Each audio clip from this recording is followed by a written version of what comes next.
Isip Roman Katoliko nga nahibalo na sa kamatuoran nga nahisulat sa maong Biblia. Medyo ko naulaw. Naulaw ko sa kong kaugalingon nga grabe dayon ako kabulagok sukad pa sa sinugdanan. Karon atong ipadayag kung nganong dili nato angay nga tuuhan ang maong mga imahen o ang maong mga kasantusan.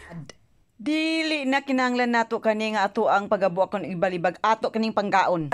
Kay dinhi na gyud ta na bata or ato na gyud ding na love sa atong kasing-kasing isipon na lang gyud nato nga kani ato ang kauban sa kinabuhi ug dili na lang gyud nato sila panamas-tamasan bisan pa man hibalutas kamatuoran. Nakasulat, hinagiban, pulong sa Dios. Isip Roman Katoliko nga nahibalo na sa kamatuoran nga nahisulat sa maong Biblia. Medyo ko naulaw. Naulaw ko sa kong kaugalingon nga grabe dayon ako kabulagok sukad pa sa sinugdanan. Karon atong ipadayag kung nganong dili nato angay nga tuuhan ang maong mga imahen o ang maong mga kasantusan. Dili na kinahanglan nato kani nga ato ang pagabuak kon ibalibag ato kaning panggaon.